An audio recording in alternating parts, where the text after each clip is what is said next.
বন্ধুরা, ঘুম থেকে উঠে মাঠে চলে গেলাম। ধানের বীজ ফেলা হচ্ছে, তার জন্য বীজ বীজ ঢাকতে হবে, তার জন্য তাবু লাগবে। তো তাবু নিয়ে মাঠে যাচ্ছি। এখন মাঠে চলে আসলাম। তো বন্ধুরা, যে সবুজ সবুজ ছোট ছোট চারাগুলো দেখতে পাচ্ছ, ধানের বীজ থেকে অঙ্কুর বেরিয়েছে। এগুলো হলো গাজর গাছ। মটরশুঁটি গাছের পাশ দিয়ে গাজর গাছ লাগানো হয়েছে।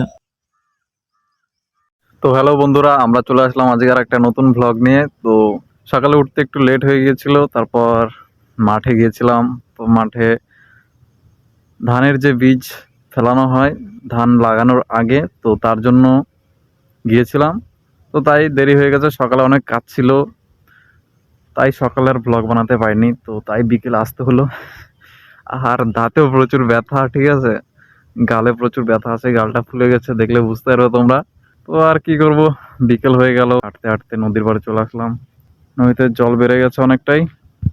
দেখো বন্ধুরা, দেখতে পাচ্ছ এতটা জল ছিল না, তো জল অনেকটাই বেড়েছে।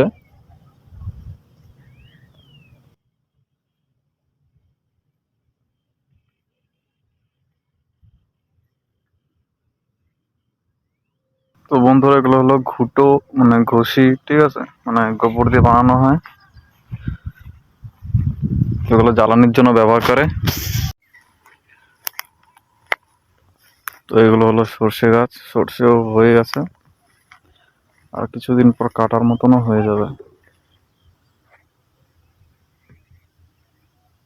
লাইট অনেক কমে গেছে, ঠিক আছে, বিকেল বেলা, তাই প্রায় অন্ধকার হয়ে হয়ে এসছে। এখন বাজে 5টা। তো আর টাইমই পেলাম না, আর কি বলবো, বলার কিছু নেই।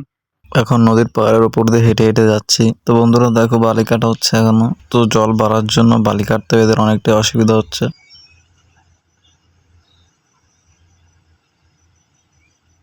বন্ধুরা, লাইট আজকে অনেকই কম, তো আজকে আর বেশি কিছু দেখাতে পারবো না, ঠিক আছে, আর ফোনের চার্জও তেমন নেই। তো বন্ধুরা, এই ছিল আমাদের আজকের ব্লগ। দেখা হচ্ছে কালকে আরো একটা ইন্টারেস্টিং ব্লগের সাথে। তো ততক্ষণের জন্য বাই বাই।